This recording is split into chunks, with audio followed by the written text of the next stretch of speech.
ونعوذ بالله من شرور أنفسنا ومن سيئات أعمالنا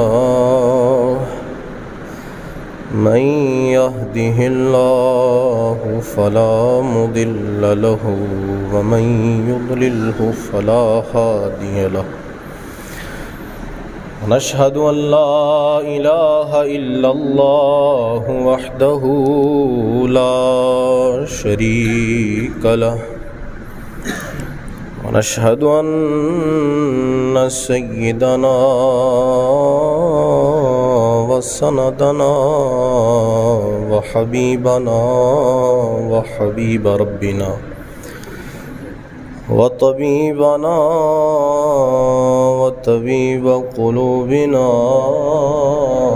وملجانا وماوانا سيدنا ومولانا محمدا عبده ورسوله أما بعد فأعوذ بالله من الشيطان الرجيم بسم الله الرحمن الرحيم ويؤثرون على أنفسهم ولو كان بهم خصاصة ومن يوق شح نفسه فأولئك هم المفلحون صدق الله مولانا العظيم وصدق رسوله النبي الكريم الأمين إن الله وملائكته يصلون على النبي يا أيها الذين آمنوا صلوا عليه وسلموا تسليما الصلاة والسلام عليك يا سيدي يا رسول الله وعلى آلك وأصحابك يا سيدي يا حبيب الله الصلاة والسلام عليك يا سيدي يا نبي الله وعلى آلك وأصحابك يا سيدي يا نور الله. درود پاک پڑھنا بڑی اعلیٰ عبادت ہے. سبھی خاموش بیٹھے ہوئے ہیں, مل کر ذرا درود پاک پڑھیں. الصلاۃ والسلام علیک یا سیدی یا رحمت للعالمین وعلی آلک واصحابک یا سیدی یا خاتم النبیین.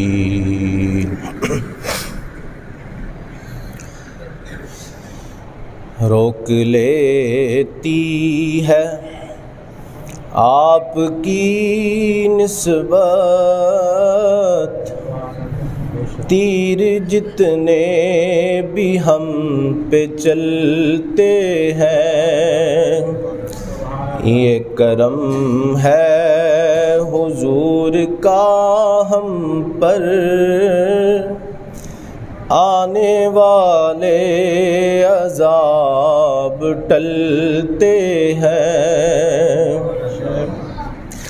وہی بھرتے ہیں جھولیاں سب کی, وہ سمجھتے ہیں بولیاں سب کی. آؤ بازار مصطفیٰ کو چلیں, آؤ بازار مصطفیٰ کو چلیں, کھوٹے سکے وہیں پہ چلتے ہیں. یہ کرم ہے حضور کا ہم پر, آنے والے عذاب ٹلتے ہیں. اب ہمیں کیا کوئی گرائے گا، ہر سہارا گلے لگائے گا، ہم نے خود کو گرا دیا ہے وہاں، ہم نے خود کو گرا دیا ہے وہاں، گرنے والے جہاں سنبھلتے ہیں، یہ کرم ہے حضور کا ہم پر، آنے والے عذاب ٹلتے ہیں۔ اپنی اوقات صرف اتنی ہے،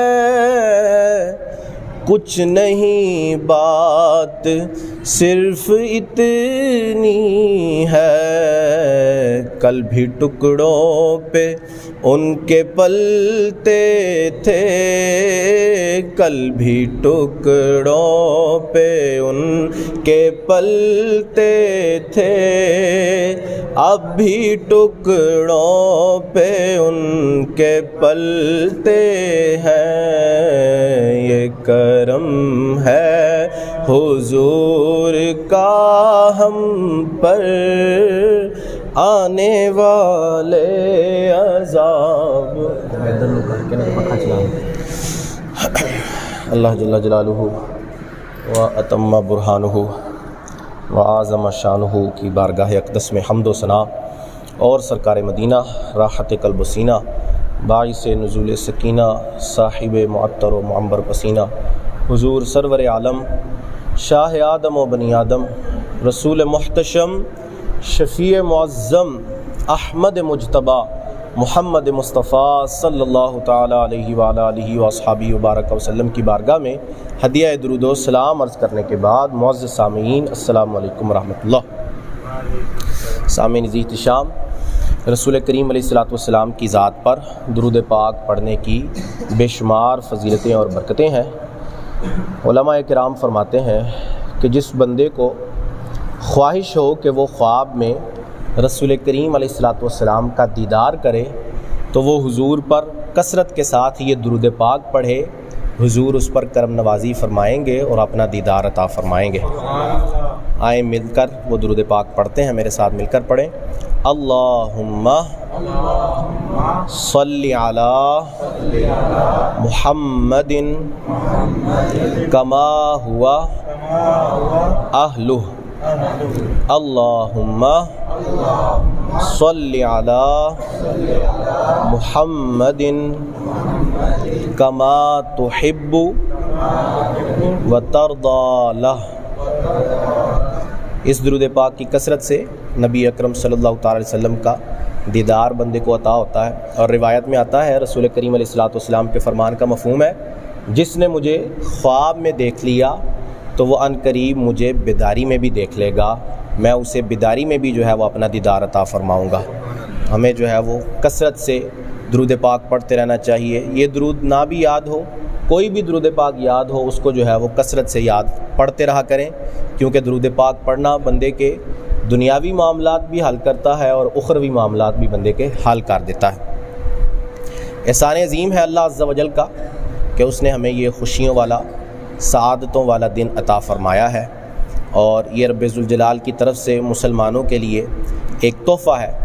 روایت میں آتا ہے کہ عید والے دن رب ذوالجلال اپنے فرشتوں کو جو ہے وہ بھیجتا ہے، اور وہ شہروں میں گلیوں میں جا کر ندا کرتے ہیں، مسلمانوں کو کہتے ہیں مسلمانوں اس رب کی بارگاہ کی طرف چلو کہ جو بڑے سے بڑا گناہ معاف کرنے پر قادر ہے، اور وہ تمہیں معاف کر دے گا اور تم پر رحمت فرمائے گا۔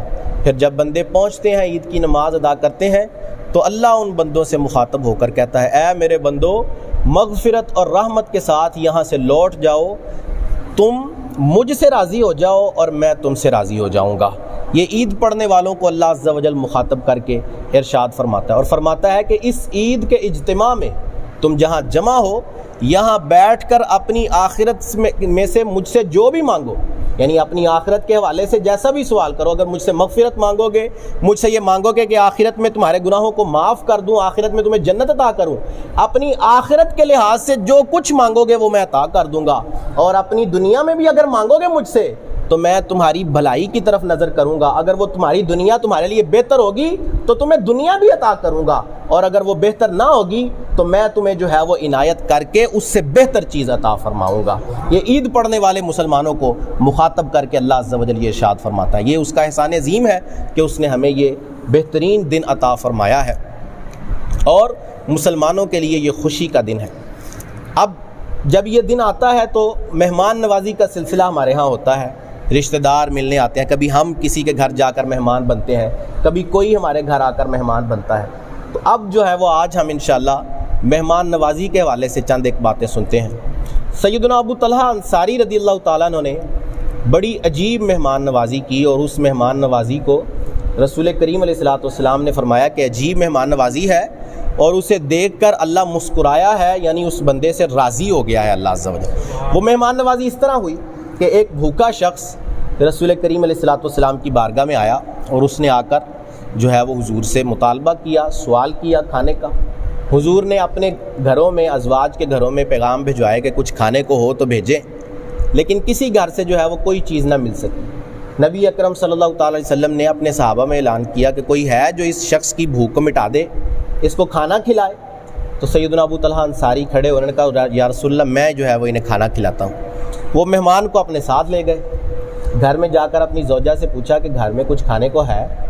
تو زوجہ نے بتایا کہ تھوڑا سا کھانا ہے، وہ صرف بچوں کے لیے رکھا ہوا ہے، اور کوئی چیز کھانے کو نہیں ہے۔ ابو طلحہ انصاری نے اپنی زوجہ سے کہا کہ ایسا کرو کہ بچوں کو بہلا پھسلا کر سلا دو، ایسے ہی بھوکا سلا دو، اور مہمان جب ہمارے گھر میں آئے تو ایسا کرنا کہ پانی دینے کے بہانے سے اٹھنا اور چراغ کو بجھا دینا، چراغ بجھ جائے گا، اندھیرا ہو جائے گا تو ہم جو ہے وہ مہمان کے ساتھ نہیں کھائیں گے، جتنا کھانا ہے وہ مہمان کھا لے گا سارے، کیونکہ اگر چراغ جلا رہا تو مہمان ہمیں بھی دعوت دے گا کہ ہم بھی اس کے ساتھ مل کر کھائیں، تو کھانا تو تھوڑا سا ہے، اگر ہم بھی اس کے ساتھ مل کر کھائیں گے تو نہ اس کو پورا آ سکے گا نہ ہمیں پورا آ سکے گا، اس لیے تم چراغ بجھا دینا تاکہ وہ اپنا پیٹ بھر کے کھا لے، ہم بھوکے ہی جو ہے وہ اپنی رات گزار لیں گے۔ اور ایسا ہی انہوں نے کیا کہ چراغ بجھا دیا گیا، مہمان نے اپنی جو ہے وہ شکم سیر ہو کر بھوک اپنی مٹائی، اور سیدنا ابو طلحہ انصاری اور ان کی بیوی اور ان کے جو بچے تھے وہ سارے کے سارے رات بھوکی انہوں نے گزار دی۔ صبح جب ابو طلحہ انصاری پہنچے رسول کریم علیہ السلام کی بارگاہ میں، تو رسول کریم علیہ السلام نے ارشاد فرمایا کل رات ایک شخص کے گھر میں ایک عجیب قسم کی مہمان نوازی کی گئی ہے، اور اس مہمان نوازی کو دیکھ کر اللہ عز و جل مسکرایا ہے، اور وہ اس بندے سے راضی ہو گیا ہے، اور وہ سیدنا ابو طلحہ انصاری رضی اللہ تعالیٰ عنہ تھے۔ تو یہ مہمان نوازی رسول کریم علیہ السلام نے ہمیں سکھائی ہے۔ پھر مہمان نوازی ہے تو پھر اس کے آداب بھی بندے کو آنے چاہیے۔ اس کے آداب سیدنا ابراہیم علیہ السلام سے ہم سیکھتے ہیں، کیونکہ انہیں ابو الضیفان کہا جاتا ہے، یعنی بہت زیادہ مہمان نوازی کرنے والے۔ ان کی عادت تھی کہ آپ مہمان کے ساتھ ہی بیٹھ کر کھانا کھاتے تھے، اگر مہمان نہ ملتا تو باہر خود تلاش کے لیے نکلتے، ڈھونڈ کر لاتے بندے کو اور اپنے پاس بٹھا کر اس کے ساتھ کھانا کھاتے۔ ایسا ہی معاملہ پیش آیا کہ سیدنا ابراہیم علیہ السلام کے پاس چند فرشتے جو ہے وہ انسانی شکل کے اندر آ گئے، تو اللہ فرماتا ہے کہ انہوں نے کیا کیا، فراغ الی اہلہ فجاء بعجل سمین، تو وہ اپنے گھر والوں کی طرف گئے تو ایک بنا ہوا بچڑا لا کر ان کے سامنے رکھ دیا، فقربہ الیہم، اور وہ بچڑا ان کے قریب کر دیا۔ اب اس واقعے سے علماء کرام نے بہت ساری جو ہے وہ مہمان نوازی کے آداب بیان کیے ہیں۔ سب سے پہلا جو مہمان نوازی کا ادب بیان کیا کہ ابراہیم علیہ السلام کے پاس جب وہ شخص آئے، فرشتے جب انسانی شکل میں آئے تو آپ نے ان سے ان کا نام تک نہیں پوچھا، جو ہی پتہ چلا مہمان ہے گھر گئے اور گھر جا کر جو ہے وہ کھانا لا کر ان کے سامنے رکھ دیا۔ تو ایک ادب تو ہمیں سیکھنے کو یہ ملا کہ ضروری نہیں کہ مہمان ہمارا واقف ہی ہو، ضروری نہیں کہ مہمان ہمارا رشتہ دار ہی ہو تو ہم اسے کھانا کھلائیں گے، ہمارا جاننے والا ہو تبھی ہم اس کی مہمان نوازی کریں گے، نہیں، اجنبی بھی ہو تو ہم جو ہے وہ اس کے ساتھ اچھا سلوک کریں گے، مہمان نوازی اس کے ساتھ کریں گے۔ پھر دوسرا ادب جو ہمیں سیکھنے کو ملتا ہے، دوسرا ادب یہ سیکھنے کو ملتا ہے کہ مہمان کو انتظار نہ کروایا جائے۔ ابراہیم علیہ السلام نے فوراً انہیں سلام کہا، جب وہ پہنچے انہوں نے سلام کہا، آپ نے جواب دیا، فوراً آپ اپنے گھر گئے اور جا کر جو ہے وہ ایک بچڑا خود ذبح کیا اور اسے لا کر مہمانوں کی خدمت میں پیش کر دیا۔ اس سے ادب سیکھنے کو ملتا ہے کہ مہمان کو انتظار نہیں کروانا چاہیے، جتنی جلدی ہو سکے مہمان کی جو ہے وہ مہمان نوازی کر دینی چاہیے۔ تیسرا ادب جو ہمیں سیکھنے کو ملتا ہے وہ یہ ہے کہ خود آگے بڑھ کر اپنے ہاتھوں سے جو ہے وہ مہمان کی مہمان نوازی کرنی چاہیے۔ اب ہم گھر میں ہیں، مہمان آیا تو کچھ سودا منگوائیں گے، وہ تو اپنے بچوں سے منگوا لیا، ٹھیک ہے، لیکن جو گھر کے اندر کام کاج ہے وہ خود جو ہے وہ کرنے کی کوشش کریں، کیونکہ ابراہیم علیہ السلام کے پاس جب مہمان آئے تو آپ خود گئے اور خود جا کر اس بکرے کو ذبح کیا، خود جو ہے وہ اس کا کھانا تیار کر کے ان مہمانوں کی خدمت میں پیش کر دیا۔ تو یہ آداب ہمیں انبیاء کرام علیہ السلام کی زندگی سے سیکھنے کو ملتے ہیں کہ مہمانوں کے ساتھ ہم نے کس طرح پیش آنا ہے۔ تو یہ عید کا دن ہے، مہمان آئیں تو ان کی اچھے طریقے سے مہمان نوازی کریں۔ جیسے میں صبح بھی فجر میں عرض کر رہا تھا، خوشی والا دن ہے، آج اپنی ساری رنجشیں بھلا دیں۔ آج اگر کسی کے ساتھ کوئی تلخ کلامی ہو چکی ہے، کوئی دراڑ آ چکی ہے رشتوں کے اندر، تو اس کو ختم کر دیں۔ اگرچہ آپ کی غلطی نہیں بھی ہے، اگرچہ آپ کو جو ہے وہ لگتا ہے کہ میں نے کوئی غلطی نہیں کی، سامنے والے نے غلطی کی تھی، تو آپ ایسا کریں کہ آپ اپنا بڑکپن دکھائیں، آگے بڑھ جائیں، آگے بڑھ کر خود جو ہے وہ اس کے ساتھ صلح کر لیں۔ یہ رسول کریم علیہ السلام کی ترغیب ہے ہمیں کہ خوشی کا دن آئے تو اپنی ساری جو ہے وہ رنجشوں کو بھلا دیں اور اپنے رشتہ داروں کے ساتھ صلہ رحمی کریں، کہ صلہ رحمی کرنے والے اللہ عز و جل کو پسند آتے ہیں۔ اگر کوئی آپ سے ناراض ہے یا آپ اگر کسی سے ناراض ہیں تو آپ جو ہے وہ معاف کر دیں اس کو۔ اگر آپ سے کوئی ناراض ہے تو آگے بڑھ کر اس سے معافی مانگ لیں، معافی مانگنے والے اللہ عز و جل کو پسند ہے۔ صبح میں نے آیت سنائی تھی، الذین ينفقون فی السراء والضراء والکاظمین الغیظ والعافین عن الناس۔ متقین، پرہیزگار وہ ہیں، پرہیزگار وہ لوگ ہیں جو خوشی اور غمی میں اللہ کی بارگاہ میں خرچ کرتے ہیں اور کیا کرتے ہیں، غصے کو پی جاتے ہیں اور لوگوں کو معاف کر دیتے ہیں۔ اگر لوگوں سے غلطی بھی ہو جائے انہیں معاف کر دیتے ہیں۔ واللہ یحب المحسنین، اور اللہ احسان کرنے والوں کو پسند فرماتا ہے۔ تو اگر آپ نے کسی کو تکلیف پہنچائی ہے، آپ کو کسی نے تکلیف پہنچائی ہے، تو اللہ کی رضا کے لیے اسے معاف کر دیں اور خود آگے بڑھ کر اس سے معافی مانگ لیں، اپنے بھائی کے ساتھ، اپنی بہنوں کے ساتھ۔ اور پھر یہ وہ دن ہے کہ اس میں غریبوں کے ساتھ صلہ رحمی کرنا بہت زیادہ ضروری ہے۔ کئی لوگ ہوں گے بیچارے جو آج جو ہے وہ حسرت کی نگاہوں سے لوگوں کو دیکھیں گے، کئی لوگ ہوں گے دیکھیں گے کہ لوگ نئے نئے کپڑے پہن کر آج مسجد کی طرف جا رہے ہیں، لیکن ان کے پاس پہننے کو کپڑے نہیں ہیں، ان کے پاس پہننے کے لیے نئے جو ہے وہ لباس نہیں ہے۔ کئی کھانے کو ترس رہے ہوں گے آج کے دن بیٹھ کر۔ کوشش کریں، ڈھونڈے، تلاش کر کے جو ہے وہ لوگوں کی مدد کریں، کوئی نظر آئے یا نہ آئے، خود نکلے، خود نکل کر جو ہے وہ لوگوں کی مدد کریں۔ آپ کو کوئی نظر آتا ہے، اگرچہ رشتہ داروں میں تلاش کریں، اپنے قریبی لوگوں میں تلاش کریں، اپنے دوستوں میں تلاش کریں، ان کی ضرورت کو پورا کریں، جتنی اللہ نے طاقت عطا فرمائی ہے اس کے مطابق کریں۔ جو اللہ عز و جل آپ کو عطا فرماتا ہے اس میں سے خرچ کریں گے تو اللہ عز و جل اس کے بدلے میں بہترین جزا عطا فرمائے گا۔ تو یہ دن ہی اللہ عز و جل نے مہمان نوازی اور غریبوں کے ساتھ صلہ رحمی کے لیے بنایا ہے کہ لوگ ان کے ساتھ جو ہے وہ صلہ رحمی کریں، کیونکہ ہم صدقہ فطر ادا کرتے ہیں تو وہ صلہ رحمی کی ایک صورت ہے۔ صدقہ فطر کیوں لازم کیا گیا ہے؟ صدقہ فطر لازم کرنے کا مقصد مال جمع کرنا تو نہیں ہے، صدقہ فطر لازم کرنے کا مقصد یہ تو نہیں ہے کہ لوگوں کی جیبوں سے مال نکلوایا جائے، نہیں، صدقہ فطر لازم کرنے کا مقصد ایک ہی ہے، اور وہ غریب لوگوں اور نادار لوگوں کے ساتھ صلہ رحمی کرنا ہے کہ کوئی اپنی مشکل میں ہے، کوئی اپنی ضرورت پوری نہیں کر سکتا، تو اللہ نے آپ کو توفیق دی ہے آپ اس کی مشکل حل کر دیں، آپ کو توفیق دی ہے آپ آگے بڑھ کر اس کی ضرورت کو پورا کر دیں۔ یہ دن ہے ہی اس کام کے لیے، اور اس دن کو اسی طرح جو ہے وہ منانا چاہیے۔ پھر ایک بات جو اس دن میں خاص یاد رکھنی ہے وہ یہ ہے کہ یہ خوشی کا دن ہے۔ خوشی کے دن میں ہم ہر بندے کو یاد کرتے ہیں، رشتہ داروں کو بھی یاد کرتے ہیں، دوستوں کو بھی یاد کرتے ہیں، لیکن خوشی کے دن میں اللہ کو بھول جاتے ہیں۔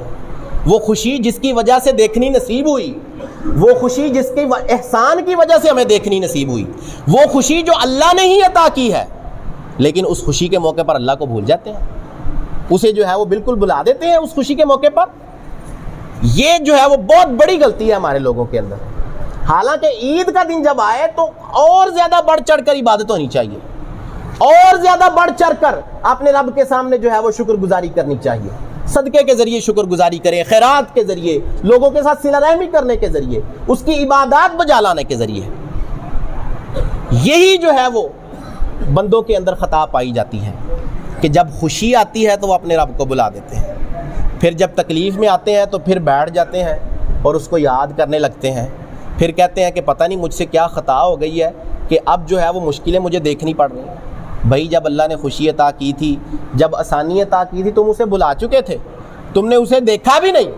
اللہ فرماتا ہے کہ جب انسان کو تکلیف پہنچتی ہے تو ہمیں کبھی کروٹ کے بل پکارتا ہے، کبھی کھڑے ہو کر پکارتا ہے، کبھی بیٹھ کر پکارتا ہے، ہر طریقے سے وہ پکارنے کی کوشش کرتا ہے، لیکن رب ذوالجلال فرماتا ہے جب اس کو آسانی آ جاتی ہے، جب اس کو خوشی مل جاتی ہے، جب اسے جو ہے وہ آسانیاں ہم دے دیتے ہیں، تو پھر وہ کیا کرتا ہے؟ پھر ہمارے قریب سے ایسے گزر جاتا ہے جیسے کبھی ہمیں پکارا ہی نہیں تھا، جیسے کبھی ہم سے کچھ سوال کیا ہی نہیں تھا، جیسے کبھی ہم سے کچھ مانگا ہی نہیں تھا، اس طرح ہمارے قریب سے گزر جاتا ہے۔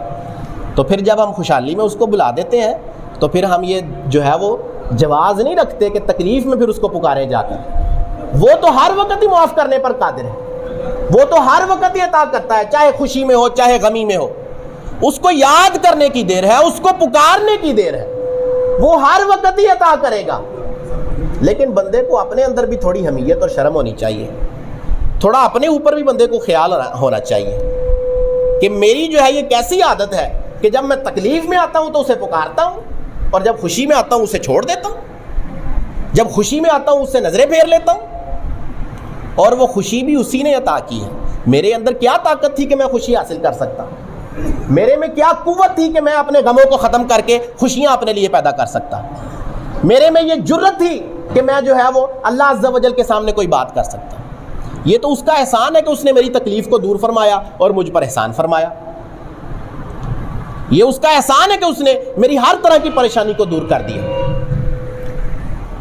اس لیے آج کے دن اپنے رب کو جو ہے وہ یاد رکھیں، بھولیں نہ، اس کے سامنے جھکیں، خاص طور پر اپنی نمازوں کا جو ہے وہ خیال کریں، اپنی نمازوں کو پڑھتے رہیں، کوئی نماز آج کے دن خاص طور پر چھوٹنے نہ پائے۔ لوگوں کی عادت ہوتی ہے، ہماری سب کی عادت ہوتی ہے کہ عید کے دن میں خاص طور پر نمازیں چھوٹ جاتی ہیں، حالانکہ نماز جیسے عام دنوں میں فرض ہے ویسے ہی عید کے دنوں میں بھی فرض ہے۔ ایسا نہیں کہ عید کے دنوں میں اللہ نے چھٹی دے دی ہے کہ جاؤ آج تم نے پورا مہینہ روزے رکھے تھے، تم نے جو ہے وہ جو عبادتیں کرنی تھی وہ مہینے کے اندر کر لی ہیں، اب جو ہے 3 دن ہم نے تمہیں چھٹی دے دی ہے، جیسے تمہاری کام سے چھٹی ہو گئی ہے اب نمازوں سے بھی چھٹی ہے، 3 دن عیش کرو موج کرو۔ ایسا کچھ نہیں ہے، وہ جیسے پہلے فرض تھی وہ اب بھی فرض ہے اور بعد میں بھی فرض ہی رہے گی۔ یہ ہماری خطا، یہ ہماری کوتاہی ہے کہ ہم جو ہے وہ نماز کو سمجھتے ہیں کہ شاید صرف رمضان میں فرض ہوتی ہے، یا ہم نماز کو سمجھتے ہیں شاید 27ویں میں فرض ہوتی ہے، یا ہم نماز کے بارے میں سمجھتے ہیں کہ شاید جو ہے وہ معراج کے دن ہی فرض ہوتی ہے، یا ہم نماز کے بارے میں سمجھتے ہیں شاید شب برات کی رات ہی جو ہے وہ نماز پڑھنا ضروری ہوتا ہے، باقی دنوں میں بس معافی ہے۔ تو اس لیے اس خوشی کے دن میں اپنے رب کو یاد رکھیں کہ جو خوشی میں رب کو یاد رکھتا ہے اس کا رب اسے تکلیف کے دنوں میں یاد رکھتا ہے، وہ تکلیف کے دنوں میں پھر اسے بلاتا نہیں ہے۔ پھر تکلیف کے دنوں میں جب بندہ اپنے رب کے سامنے جاتا ہے پھر اسے شرمندگی نہیں ہوتی، پھر اسے جو ہے وہ آنکھیں جھکانی نہیں پڑتی ہیں اپنے رب کے سامنے، کیونکہ اسے معلوم ہے کہ میں خوشی کے دنوں میں بھی اپنے رب کے سامنے جھکتا رہا ہوں۔ تو جس نے خوشیاں عطا کی تھیں، جس نے ان خوشیوں کا وقت دکھایا تھا، وہی ان تکلیفوں کا وقت دور کرے گا، وہی جو ہے وہ ان تکلیفوں کو آسان کر دے گا۔ تو اس لیے اس کے سامنے ان خوشی کے دنوں کے اندر بھی جھکتے رہیں۔ پھر ان دنوں کے اندر اپنے والدین کے ساتھ خصوصی جو ہے وہ محبت کا اظہار کیا کریں۔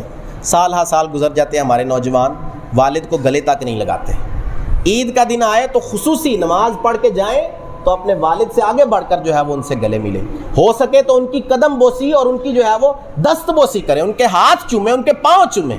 پھر اپنی والدہ سے بھی ایسی ہی محبت کا اظہار کریں کہ یہ وہ 2 ہستیاں ہیں کہ جن کی وجہ سے اللہ نے ہم پر احسان فرمائے ہیں، انہی ہستیوں کی وجہ سے، انہی کی دعاؤں کی وجہ سے آج ہم اس قابل ہیں کہ یہاں دنیا میں چل پھر رہے ہیں، آج ہم اس قابل ہیں کہ لوگوں کے ساتھ ملنے کا سلیقہ ہے ہمیں، لوگوں کے ساتھ بات کرنے کا طریقہ اور ڈھنگ ہے ہمیں، وہ انہی 2 ہستیوں کی وجہ سے ہے۔ انہوں نے ہمیں سکھایا ہے اچھے برے کی پہچان، انہوں نے ہمیں بتایا ہے کہ کیسے لوگوں سے ملنا ہے، کیسے معاشرے کے اندر آگے بڑھنا ہے، یہ 2 ہستیاں ہمیں سکھاتی ہیں۔ تو ان 2 ہستیوں کا اتنا بھی حق نہیں کہ انہیں خوشی سے جا کر ملا جائے۔ دوستوں سے لوگ ملتے ہیں، آگے بڑھ کر بڑی گرم جوشی سے ملیں گے، لیکن اپنے والدین کے ساتھ ملتے ہی نہیں ہیں۔ نبی اکرم صلی اللہ علیہ وسلم کا فرمان ہے کہ تم میں سے بہترین شخص وہ ہے جو اپنے گھر والوں کے ساتھ اچھا ہے، جس کا تعلق، جس کا سلوک اپنے گھر والوں کے ساتھ اچھا ہے وہ سب سے بہتر ہے۔ ہمارے الٹ ہوتا ہے، ہمارے باہر والوں کے ساتھ تعلقات بڑے بہترین ہوتے ہیں، دوستوں کے ساتھ، رشتہ داروں کے ساتھ، اور جو ہے وہ جاننے والوں کے ساتھ بڑا جھک کر ان سے ملیں گے، بڑے اچھے طریقے سے گفتگو کریں گے. لیکن یہ گھر میں پاؤں رکھا تو گھر والے جو ہے سہم جاتے ہیں کہ اب جو ہے وہ حضرت آ گئے ہیں، اب ہمیں احتیاط سے کام چلانا ہے. اگر حضرت کی مرضی کے خلاف ادھر ادھر کوئی کام ہوا تو پھر جو ہے وہ تہس نہس کر دیں گے ہر چیز کو. یہی ہماری حالت ہوتی ہے. حالانکہ گھر میں سب سے بہترین ہونا چاہیے ہمیں گھر والوں کے ساتھ، والدین ہے چاہے وہ بندے کی بیوی ہے، چاہے وہ بندے کی اولاد ہے، ان کے ساتھ سب سے بہتر جو ہے وہ بندے کو اپنی زندگی گزارنی ہے. پھر دوسرا حق بعد میں آتا ہے باہر والے لوگوں کا، پہلا حق ان لوگوں کا ہے. لیکن ہمارے ہاں لوگ پہلے باہر والوں کو دیکھتے ہیں، کیونکہ اندر تو چار دیواری میں ہے نا، کسی کو کیا پتہ ہے اندر کیا کر رہا ہوں میں. باہر تو مجھے لوگ دیکھ رہے ہیں، لوگ جو ہے وہ میری انداز گفتگو سے اندازہ لگائیں گے کہ میں کس قدر تربیت کا مالک ہوں. اس لیے باہر تو مجھے دکھاوا کرنا ہے، اپنی شخصیت بنا کر رکھنی ہے. لیکن گھر میں تو کسی کو پتہ ہی نہیں ہے میں کیا کر رہا ہوں. تو بس ٹھیک ہے، گھر میں چلنا جائے جیسا معاملہ چل رہا ہے. گھر والوں کے لیے بہتر بنے، اپنے والدین کے لیے، اپنی ازواج کے لیے، اپنی اولاد کے لیے، ان کے لیے اپنے بہتر بنے. گھر جائیں تو سب سے پہلے اپنے والد کی ہاتھ دست بوسی کیا کریں، اپنی والدہ کی دست بوسی کیا کریں. یہ سلسلہ ختم ہوتا جا رہا ہے. پہلے لوگ کیا کرتے تھے، اب یہ سلسلہ ختم ہو گیا. ہمارے ہاں لوگ بزرگوں سے ملتے ہیں، اللہ کے نیک بندوں سے ملتے ہیں تو ان کی دست بوسی کرتے ہیں، ہاتھ چومتے ہیں. بڑی اچھی بات ہے، اللہ کے نیک بندوں کے ہاتھ چومنے چاہیے، ان کی دست بوسی کرنی چاہیے، قدم بوسی بھی کرنی چاہیے. لیکن اپنے والدین کے ساتھ بھی ویسا ہی سلوک ہونا چاہیے بندے کہ انہی نے تو ہمیں یہ سکھایا تھا کہ کسی بزرگ سے ملنا ہے تو اس کے ہاتھ چومنے ہیں. انہوں نے ہمیں بتایا تھا کہ کسی بزرگ سے ملنا ہے تو ادب کے ساتھ اس سے گفتگو کرنی ہے، ادب کے ساتھ اس کے سامنے حاضر رہنا ہے. تو جنہوں نے آداب سکھائے ہیں وہی آداب ہم نے ان کے سامنے بھی رکھنے ہیں، وہی آداب ہم نے ان کے سامنے بھی رکھنے ہیں. دست بوسی کریں، قدم بوسی کریں، والدین کو ناراض نہ کریں. اور ان دنوں میں خاص طور پر اپنی رقم کو والدین پر خرچ کریں. لوگ رقم کو بچا کر رکھتے ہیں، وہ والدین کے جنہوں نے اپنی زندگیاں ساری گزاری ہیں آپ کے لیے، انہوں نے اپنی جو ہے وہ خواہشات کو مار دیا. جو کچھ ان کے پاس ہوتا تھا وہ آپ پر ہی خرچ کر دیتے تھے. چاہے آپ کی پڑھائی ہے، چاہے آپ کا اچھا لباس ہے، چاہے آپ کا اچھا کھانا ہے، چاہے آپ کا اچھا رہن سہن ہے، جتنا ان سے ہو سکتا تھا وہ اتنا مال خرچ کرتے تھے آپ پر. وقت بھی خرچ کرتے تھے، مال بھی خرچ کرتے تھے، طاقت اور قوت بھی خرچ کرتے تھے. آج لوگ اپنے مال کو بچا کر رکھیں ان سے. کسی نے آ کر شکایت کی رسول کریم علیہ الصلوۃ والسلام سے اپنے والد کی کہ یہ جو ہے وہ میرا مال لے لیتے ہیں. تو رسول کریم علیہ الصلوۃ والسلام نے فرمایا کہ تو بھی اور تیرا مال بھی تیرے والد کا ہے. تیرا والد دونوں چیزوں کا مالک ہے، تیری ذات کا بھی مالک ہے اور تیرے مال کا بھی مالک ہے تیرا والد. اور ہونا بھی ایسا ہی چاہیے. تقدیم اور مقدم ہونی چاہیے والد اور والدہ کی ذات سب سے پہلے. نوکری کرتا ہے بندہ، اس کی سیلری آتی ہے تو اس کو سب سے پہلے اپنے والد والدہ کے پاس جانا چاہیے، اپنے مال کو ان کے سامنے رکھنا چاہیے کہ ان کے ہاتھ لگیں گے، وہ دعا دیں گے تو اللہ عز و جل اس مال میں برکت پیدا فرمائے گا. تو اس خاص دن میں ان کے ساتھ اچھا سلوک بھی کریں، اپنا مال بھی ان پر خرچ کریں، ان کے ساتھ بہترین گفتگو کریں کہ یہ اللہ کا فرمان ہے. اللہ فرماتا ہے وَقُلْ لَهُمْ قَوْلًا كَرِيمًا کہ انہیں ہمیشہ نرمی کی بات کرتے رہو، ان سے ہمیشہ نرمی کے ساتھ پیش آتے رہو. وَاخْفِضْ لَهُمَا جَنَاحَ الذُّلِّ اور نرمی کا بازو بچھا کر رکھو ان کے لیے. اور اپنے رب سے دعا کرتے رہو رب ارحمہما کما ربیانی صغیرا، اے رب ذوالجلال تو ان دونوں ہستیوں پر رحم فرما جیسے بچپن میں ان دونوں نے مجھ پر شفقت فرمائی تھی. جیسے اس وقت کہ جب میں کچھ نہیں کر سکتا تھا، نہ بول سکتا تھا، نہ چل سکتا تھا، نہ کوئی طاقت تھی میرے اندر، اس وقت انہوں نے مجھ پر شفقت فرمائی. اب آج اگر یہ اس حالت کو پہنچ گئے ہیں تو تو بھی ان پر رحم فرما، تو بھی ان پر جو ہے وہ کرم نوازی فرما. اللہ عز و جل سے دعا ہے کہ ہم عمل کی توفیق عطا فرمائے. 7:30 بجے ہمارا ٹائم ہے، انشاءاللہ ہم جماعت جو ہے وہ 7:30 بجے کھڑی کریں گے. طریقہ میں آپ کے سامنے عرض کر دیتا ہوں. 2 رکعتیں ہم نے ادا کرنی ہیں اور اس میں 6 تکبیریں جو ہے وہ اضافی کہی جاتی ہیں. باقی نماز کا طریقہ سیم ہے، بس جو ہے وہ 6 تکبیریں اضافی کہنی ہوتی ہیں. 3 تکبیریں پہلی رکعت میں کہنی ہیں اور 3 تکبیریں دوسری رکعت میں کہنی ہیں. پہلی رکعت میں تکبیریں قراءت سے پہلے کہی جائیں گی، یعنی فاتحہ اور سورت پڑھنے سے پہلے تکبیریں کہیں گے، اور دوسری رکعت میں جو تکبیریں ہیں وہ فاتحہ اور سورت پڑھنے کے بعد کہی جائیں گی. اب پہلی رکعت میں ہم کھڑے ہوئے اللہ اکبر کہہ کے ہم نے ہاتھ باندھ لیے، ثنا پڑھی، اس کے بعد 3 تکبیریں کہی جائیں گی. ہر تکبیر پر پہلی پر ہاتھ اٹھائے اللہ اکبر کہا, ہاتھ چھوڑ دیے. دوسری پر ہاتھ اٹھائے اللہ اکبر کہا, ہاتھ چھوڑ دیے. تیسری پر ہاتھ اٹھائے اللہ اکبر کہہ کے ہاتھ باندھ لیے. اب امام صاحب میں تلاوت کروں گا, فاتحہ پڑھوں گا, سورت ملاؤں گا, آپ خاموشی سے سنیں. اس طرح ہم جو ہے وہ رکوع سجدہ کر کے ایک رکعت پوری کریں گے. دوسری رکعت میں کھڑے ہوئے تو پہلے میں تلاوت کروں گا, فاتحہ سورت پڑھوں گا, آپ خاموشی سے سنیں. جب قرات پوری ہو جائے گی اس کے بعد 3 تکبیریں کہی جائیں گی. اللہ اکبر, ہاتھ اٹھائے نیچے چھوڑ دیے. دوسری میں اللہ اکبر کہہ کے ہاتھ اٹھائے پھر کھلے چھوڑ دیے. تیسری پر پھر ہاتھ اٹھائے اللہ اکبر کہہ کے کھلے چھوڑ دیے. چوتھی پر ہاتھ نہیں اٹھانے بلکہ اللہ اکبر کہتے ہوئے رکوع کے اندر چلا جانا, کیونکہ وہ جو چوتھی تکبیر ہے وہ رکوع کی تکبیر ہے, تو وہ رکوع کی تکبیر کہتے ہوئے رکوع کے اندر چلے جائے. اس کے بعد جو ہے وہ باقی نماز وہی ہے, رکعت پوری اس طرح ہو جائے گی. اس کے بعد خطبہ پڑھا جائے گا. تو خطبہ صبح میں نے عرض کیا تھا پڑھنا سنت ہے, عید کا خطبہ, لیکن اس کا سننا واجب ہے. تو بیٹھ کر توجہ کے ساتھ خطبے کو سنیں, پھر اس کے بعد دعا کریں, اور انشاءاللہ دعا کے بعد جو ہے وہ آپ روانہ ہو جائیں. اپنی صفیں درست کریں.